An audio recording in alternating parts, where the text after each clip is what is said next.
And it was interesting because the dude asked so many insane questions, none of which is illegal, by the way. I just need you to understand, nothing I have done thus far is illegal, as in nothing I've done online is. Which war? Yeah, you just leave that, that's up to him to establish.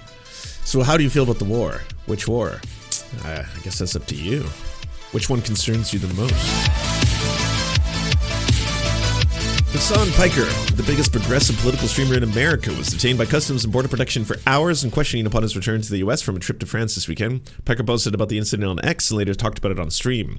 He was detained in Chicago and questioned for 2 hours about projected journalistic activities, like who he's interviewed for his political beliefs. He was asked whether or not he'd interviewed Hamas, Houthis, or Hezbollah members. He was questioned about his opinions on Trump and Israel and asked about his history of bans on Twitch. His phone and laptop were not confiscated. They straight up tried to get something out of me I think they could use to basically detain me permanently, Piker said on stream following the incident. The agent kept saying stuff like, do you like Hamas? Do you support Hamas? Do you think Hamas is a terrorist group or a resistance group? Sounds like being on the Piers Morgan show. But that's just the reality of being an American citizen, leaving the country to go visit France. Yes, very, very controversial. And then returning back to America, at which point it's like, oh, we're going to have to detain you. Why? For your political beliefs. Yep. Yeah, so I know you talk a lot about McCarthyism. Now you get to experience it. You get to see what that's all like. So yeah, sit down and based on your political beliefs, we need to suss whether or not you happen to be either like a terrorist or a terrorist sympathizer or interviewing terrorist organizations as deemed by the United States. I kept repeating the same statement over and over again, Piker said. I kept saying, I'm on the side of civilians. I want the endless bloodshed to end. I'm a pacifist. I want the wars to end. Which is insane because up until this moment, if you were to stay as an American citizen, you stand 10 toes down with Hamas or you stand 10 toes down with the Houthis. You can't deny you entering into the country for that shit. DHS flagging and detaining one of the U.S.'s largest left-wing voices for their political opinion, while the Trump administration suggests they might suspend habeas corpus, does not pretend well for the future, said a lawyer and content creator Alex Peter. Piker's detention occurs after a backdrop of increasing scrutiny of political activists and commentators, especially those who challenge the administration's policies on Israel. This type of targeting creates an undeniable chilling effect. It does. I have no desire to visit the United States right now. Out of fear. I'm very worried. A simple Google search will suddenly pop up. Oh shit, yeah, this dude is a super pro-Palestinian. What's this here? Oh, there's an article, or a couple of links to social media activity about how he apparently directly funded a terrorist organization. Hamas. Oh no. Yeah, so I guess we need to detain him and question him and find out whether or not he's actually a Hamas terrorist cell activist. Already, citizens who are critical of our government are nervous to leave the country, given the crackdowns happening on speech and increased scrutiny at the border. Detaining U.S. citizens over speech, especially a political commentator and journalist, allows border control to become a tool of the political intimidation. The reason they're doing this is to create an environment of fear, to try and get people like myself or others who would be in my shoes that don't have the same level of security to shut the fuck up, Piker said on stream, recounting the details of the incident. Oh yeah, or don't have like access to immigration lawyers on call or any of that kind of stuff. Like, yeah, that would be very frightening, especially like, for the initial questioning. That's prior to them being like, all right, well, do you have someone you want to call, or are you demanding that you get a phone call or you get some form of like, I should have the right to an attorney or legal counsel at this point, or I should have the right to call my embassy, or just slow down. Before we start talking about what you think your rights are, you need to answer our questions. And at this point, depending on how you answer them, you might actually be transferred to another facility where you get no rights at all. Just gone. Totally gone. America's also policing the Canadian border to keep Americans in. Wow. That's fucked up. Nothing I've done online is legal as of now, Piker added. Laws may change in the future, and they might actually start prosecuting speech, which I do fear is the goal of the administration. But so far, everything I've done is fully protected under the First Amendment, and the questions I was asked by the CPB are actually valid questions to ask. I think they detained me because they know who the fuck I am, and they wanted to put the fear of God into me, not knowing that I'm a stubborn piece of shit that's not going to work at all, Piker said. In a functioning democracy, public figures and journalists are supposed to be able to criticize the government without fear of retaliation. The reason for why they're doing that is United States of America. And that thing that I foresaw happening actually ended up happening. And I'm obviously going to talk about it really quickly. For those of you who don't know, I was detained by Customs and Border Patrol. I was tactically ascertained and engaged in a kinetic situation where I was kinetically moved into a detention center inside of the O'Hare Airport, which I will tell you all about in a second.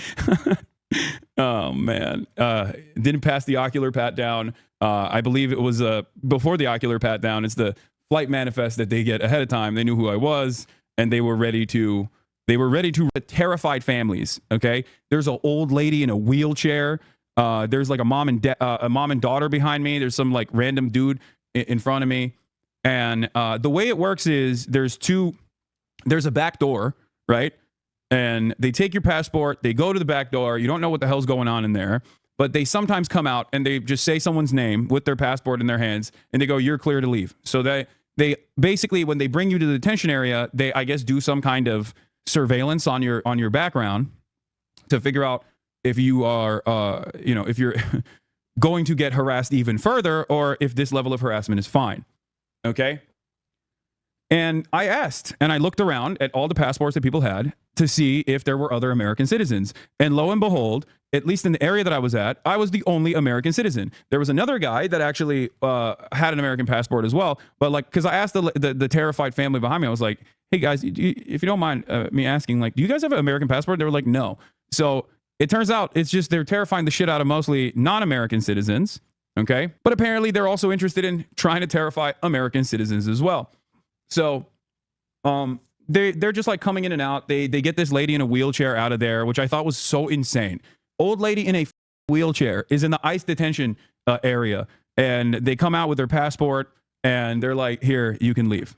Okay. That's so fucked up. So that's one thing, right? Like, I've had secondary searches and stuff done to me before. I've had the I think it's called the quadruple S. Like, they put the SSSS on your boarding pass, and you always get checked randomly when you get hit with that. Like, that's happened to me a lot in the past. I get GSR swabbed all the time. That stuff is normal. I've experienced that quite a bit. Okay. But this time I didn't even have the quadruple S on my boarding pass. So I was like, all right, it's probably fine. So I wait. Finally, this agent comes out, says, "Hasan Piker." I'm like, "That's me. Coming with me." I'm like, "Oh, brother, here we go." They take me to this back room. Okay. And the back room is not great. Everything, the back room is designed in the most hostile way I've ever been inside of a room. The vibes are really fucked back there. Everything is fluorescent light bulb, obviously, but they had these two seats that were firmly planted into the ground. Okay, they were complete metal. They were like tiny stools, very uncomfortable, with like braces on the side so you can handcuff someone to them. Okay. And there was also a seat for like a lawyer. So I sat down on the lawyer seat on the corner to establish dominance, because I've watched too many JCS interrogation videos, and I knew I had to have command over the room. So I didn't sit in the cuck chair. Instead, I sat in the lawyer chair. Nice. And we got to talking. And let me tell you, folks, the TikTokers that talked about being detained, they were right.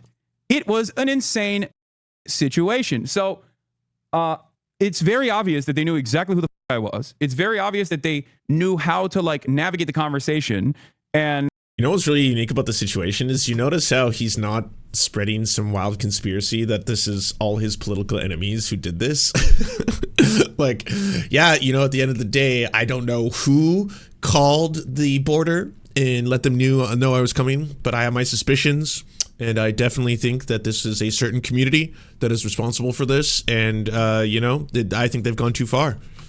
And it was a really, really interesting conversation that took place. It was very cordial. Okay. It was very cordial, which I noticed.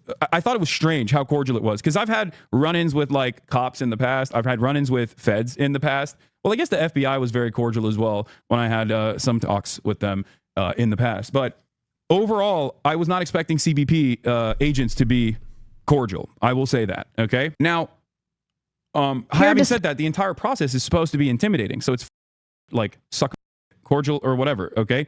I think they were being cordial because they wanted me to say something that was incriminating and say something that was enough to justify further detention from that point on. Oh, so he got good cop.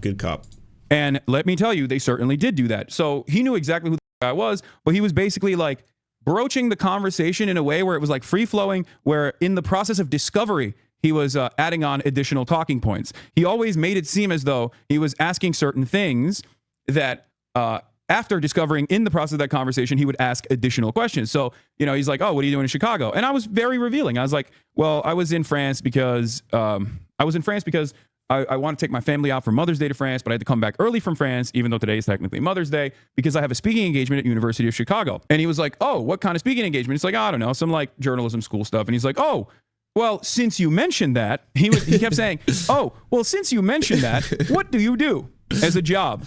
And I was like, I'm a Twitch streamer.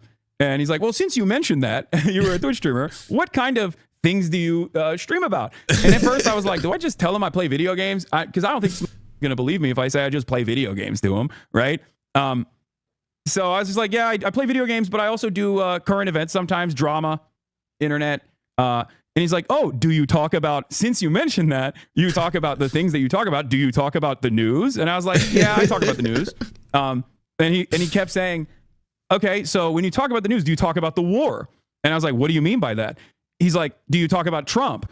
And that was the first time where I was like, what the is this question? Like, I literally straight up told him, I was like, why are you asking me this?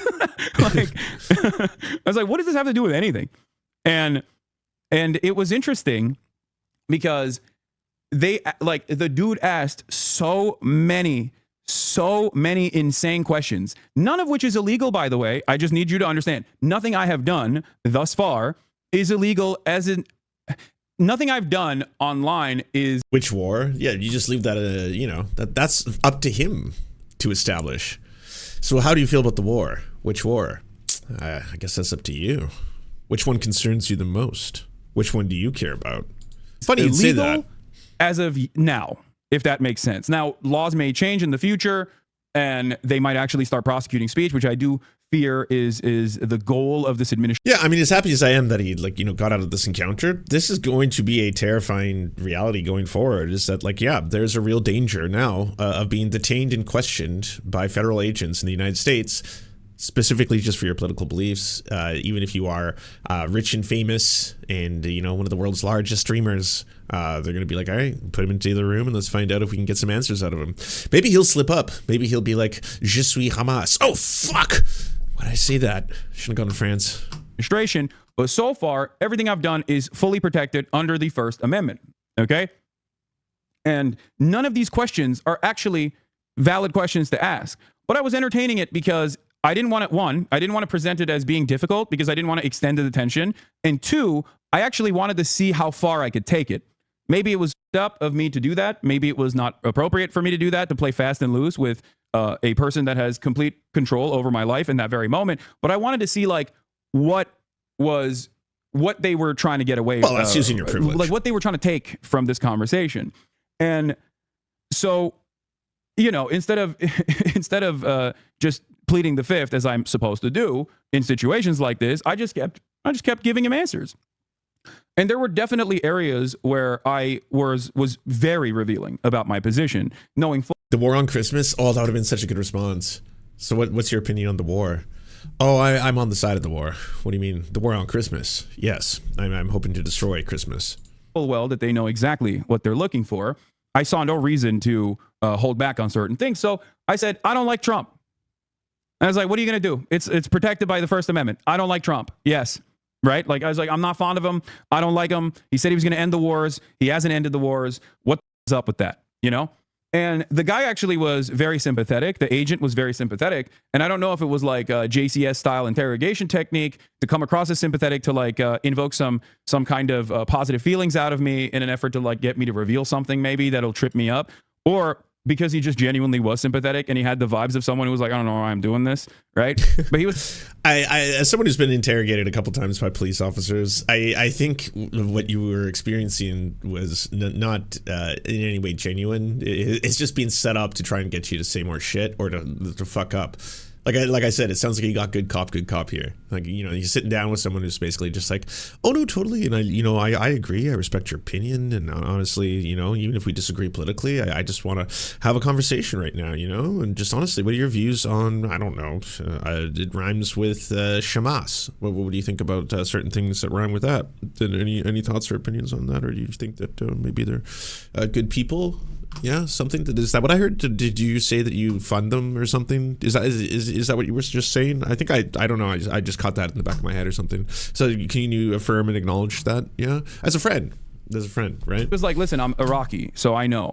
And let me tell you, I do think that him being Iraqi played a big role in this, because if he wasn't, there was a lot of editor-ass white boys that are at Customs and Border Patrol at O'Hare Airport. I saw them walk by. There was a dude who looked like he was like 25 max, but he was balding. And I knew immediately, if that motherfucker is my agent, I'm screwed. I'm going to CCOT. This dude is going to literally cook me. So I got a little lucky. All right, I will admit. So basically, I think the reason why they sent the Iraqi CBP agent, you can actually do that if your phone is on. But I was thinking about all these things. I had already unlocked the biometrics, like I disallowed biometrics. And it's a Faraday cage once you get into the detention center anyway. So you can't actually send any text messages once you're in there. It's there's no access to the internet. But I'm sitting there and they're asking me about Trump. They're asking me about like Hamas, and he kept saying stuff. He kept saying stuff like, do you like Hamas? Like, do you support Hamas? Do you think Hamas is a resistance group? Do you think Hamas is a terrorist group or a resistance group? Like, he just kept asking over and over again, right? And I kept repeating the same statement over and over again. I kept saying, I kept saying a couple different things. One, in terms of like Israel and all the wars, I was like, I'm on the side of civilians. I want the endless bloodshed to end. I am a pacifist. I want wars to end. I just kept repeating that over and over again. Every single time he asked me a question, I just kept repeating that. And every single time he asked me a question, a leading question about Hamas, I kept saying, the United States State Department recognizes Hamas as a terrorist organization. The United States State Department recognizes Hamas as a terrorist organization. So, like, he just kept asking me over and over again, like Hamas, Houthis, all this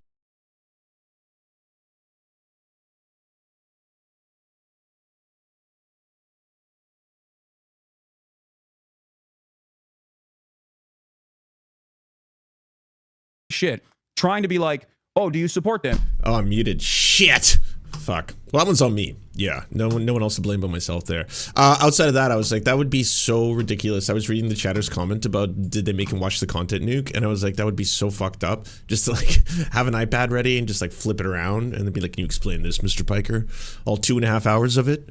How long will that take you? Let's see. You know, I want to see a react in real time, a live react. Do you like them? Like, what do you think about them? Which I thought was insane, because the reality of the matter is, okay, up until this very moment, if you were to say, as an American citizen, you stand 10 toes down with Hamas, or you stand 10 toes down with the Houthis, or whatever the fuck, they can't deny you entry into the country for that shit. But I don't know what they're trying to do. So I was like, I'm not going to go beyond it. I'm not going to go beyond just like reiterating over and over again. The American government's position is that Hamas is a terrorist organization. But then he just kept asking me about the Houthis. And at that point, I was like, listen. He's like, well, do you agree with the terrorist designation for the Houthis? And I said, I'm of the Brookings Institute mindset that in 2020, when Donald Trump initially designated the Houthis as a terror organization, that was a major mistake. I talk about these issues from an academic context with humanitarian rights organizations and with academics and with journalists. As a matter of fact, this is perfectly this is, you know, completely protected under First Amendment laws. And therefore, you know, I don't understand what the reason why we're having this conversation is. And I kept saying that over and over again, at which point he just like kind of gave up. But what I thought was really interesting was, and I even followed it up with like, I call balls and strikes, and you know, there are things that Trump has done that I actually agree with, and I'm not shy about saying those things, even though initially he said he was going to end all these wars. He hasn't done so. I think these wars are unnecessary. They're costly. And a lot of civilians die in the process. I don't think it's appropriate. I think it's very inappropriate, and it must end, right? Like that's my position. But I do think that Trump did a good thing where he implemented a ceasefire with the Houthis. So when he does stuff like that, when I agree with him, I tell him what's what. Like I say it. When I agree with Trump in a decision, I'm open about it, right? So I explained that to him, and I just yapped away over and over and over again. And what I found to be particularly interesting was in the first half of the conversation, it was just like basically a fact-finding mission, right? Try to get me to say something that I think would be of interest. In the second part of the conversation, there were some real actionable items that he presented that depending on how I answer those questions, like I'm going to jail. Because the first stuff was just illegal for him to ask me those questions and completely idiotic and ridiculous. And I think they did it because they know who the I am, and they wanted to put the fear of God into me, not knowing that I'm a stubborn piece and that's not going to work at all.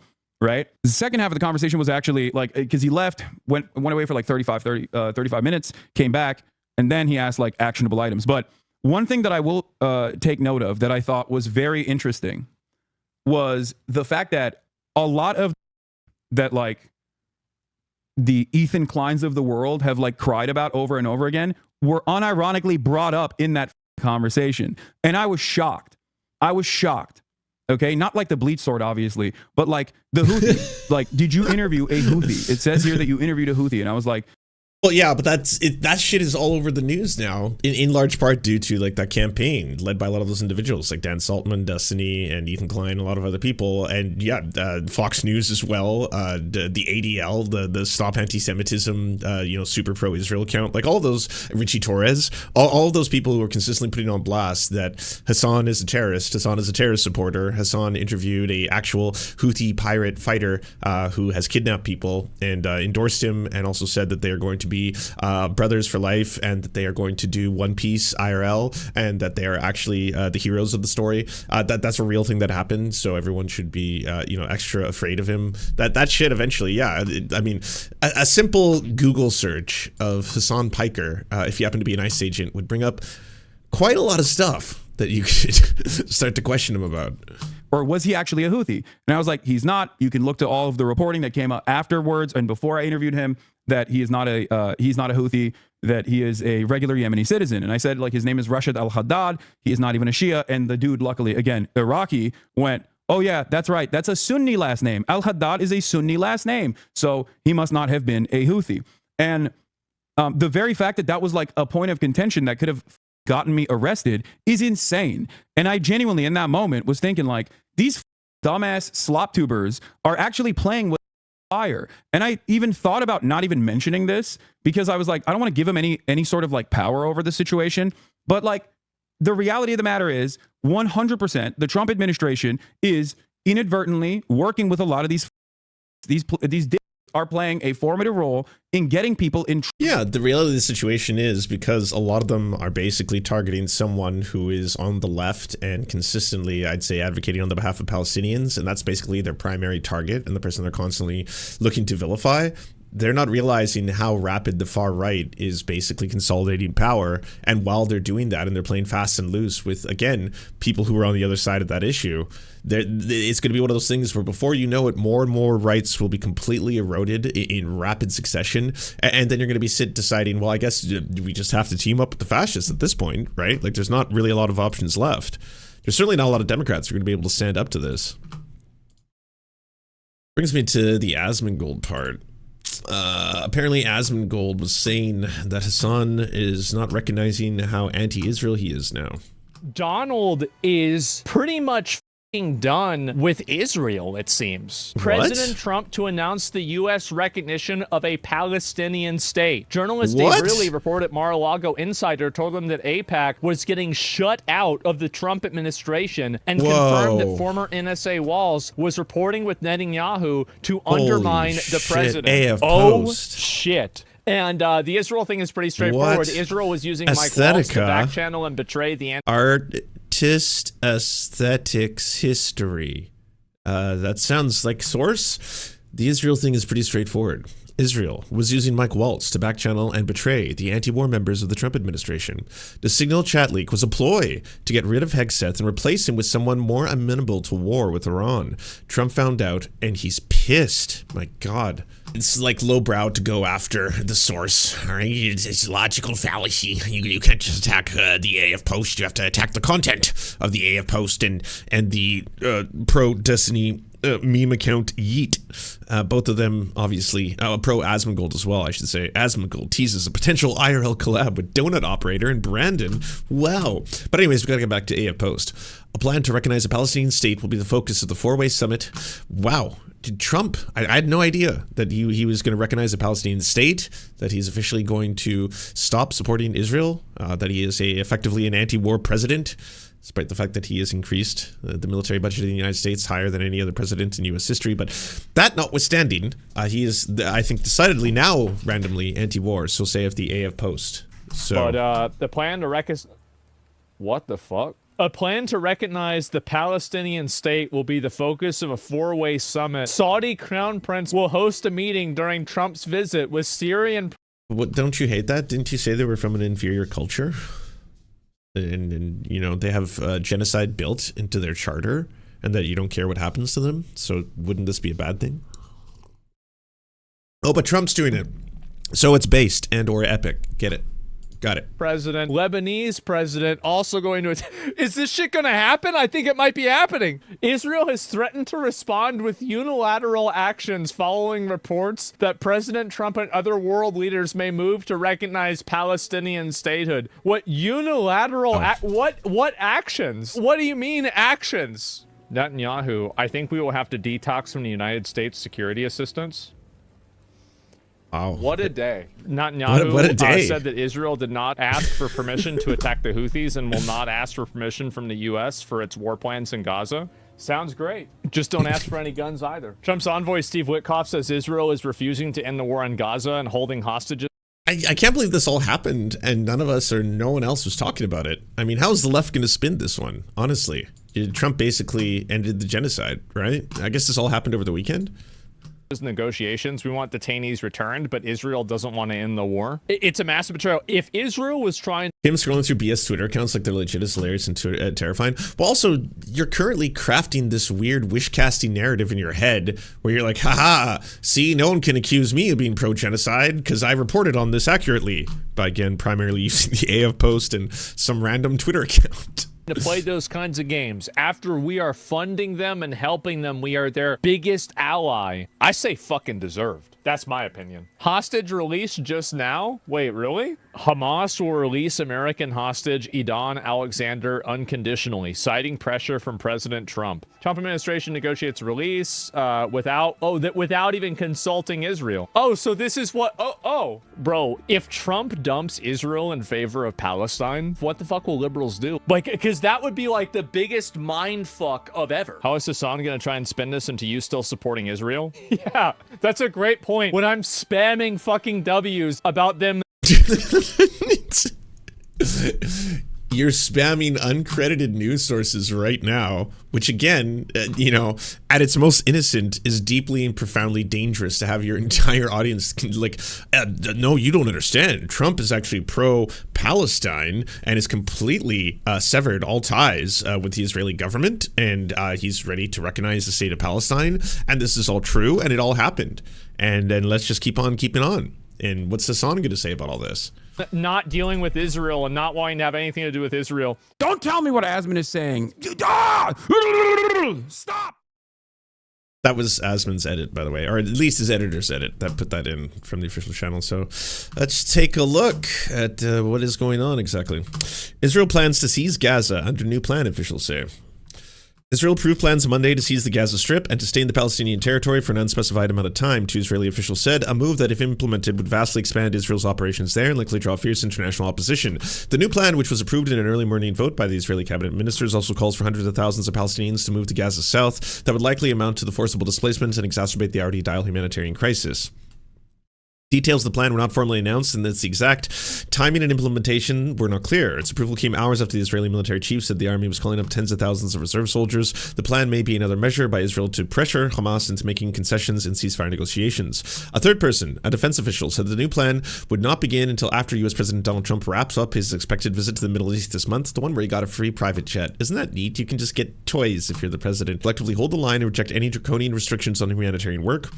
Earlier, the OCHA said in a statement it would plan to leave large parts of the population, including the most vulnerable, without supplies. It said the plan appears to be designed to reinforce control over life-sustaining items as a pressure tactic as part of a military strategy. I mean, come on, reporters, that's also called by another name. It's war crimes. If you're doing collective punishment and forced starvation of, again, millions of civilians, half of whom are children, you're doing war crimes. Those are war crimes. All right, let's check out what Israel News is saying about Trump's apparently 180. U.S. Ambassador Mike Huckabee denies nonsense report that Trump could recognize a Palestinian state. What? Asmongold? J'accuse. U.S. Ambassador to Israel Mike Huckabee on Saturday strongly denied a report suggesting U.S. President Donald Trump could announce his intention to recognize the state of Palestine during his Middle East trip next week. The Jerusalem Post published a story by the Media Alliance citing an anonymous Gulf diplomatic source who said Trump will issue a declaration regarding the state of Palestine and American recognition of it, and there will be an establishment of a Palestinian state without the presence of Hamas. You see, what's happening here is, again, a bunch of random crumbs on the internet can be thrown out, and then people will pick it up, and then Asmongold amplifies it. He's the largest streamer now by watch hours, so I mean the biggest American political streamer and right-wing streamer on the internet decides to suddenly be like, huge Trump and MAGA W's all around, holy shit, apparently Trump is going to be completely disarming Israel, is going to be now recognizing the state of Palestine, is a complete 180. Israel is in complete disarray as a result of it. They can't believe that he severed their close ties. And then Mike Huckabee comes forward. He's like, yeah, none of that's true.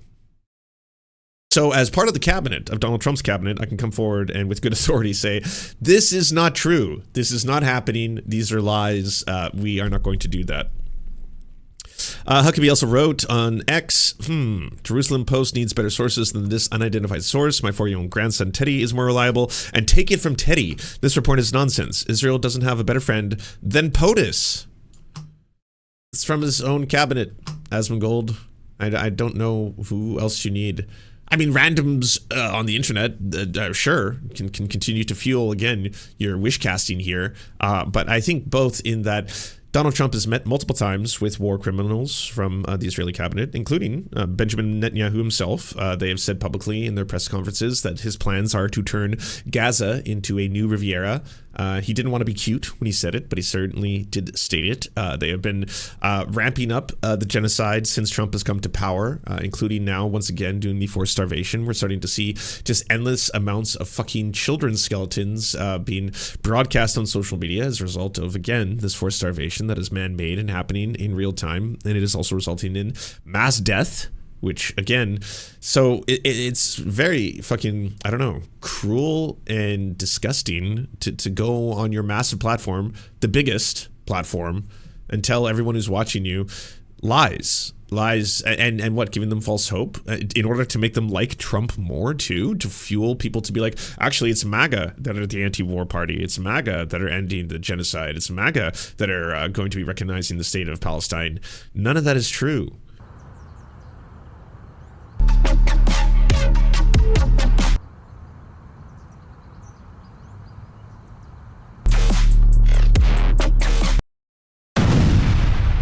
Don't let this happen to you. Go to serfscoffee.com to order the only end-to-end owned indigenous coffee company that delivers blood-free, conflict-free, and cruelty-free beans right to your door. 0% of people who drink serfscoffee.com have exploded spontaneously. By ordering right now, you get 10% off plus free shipping, and it's the best way to enjoy delicious coffee while not exploding. That's serfscoffee.com, serfscoffee.com. Thank you so much for watching, everyone. This video wouldn't be at all possible without the financial support of all the people whose names you see on the screen right now. And if you want to unlock secret bonus episodes, content that we can't post anywhere else, or get the videos early before anyone else gets to see them, please go on to patreon.com/theserfs. For as little as $1, you can help support this channel and help make more videos like this possible. Our executive producers are Anna Loves Riley, Adrian McCarthy, Bobby Lasers, Cheryl Alvarez, Comrade Junkie, Doug Caddy, Everything Important, Garrett Sandoval, Hagbard Celine, Jimmy Sombrero, Multimondi, Omni, Political Papi, Preston Kroll, Quiet 185, Richard Boehm, Riley and Anna, Roller Dragon, Cernicus, Stellar Gwyn, Sebastian Demel, Tigwick, Trav, and Words Greenwood. And also, it wouldn't be possible without all the names you see on the screen right now. Again, if you want to help produce this content, it's only made possible through the funding of our patrons. Head on down to patreon.com/theserfs. That's patreon.com/theserfs.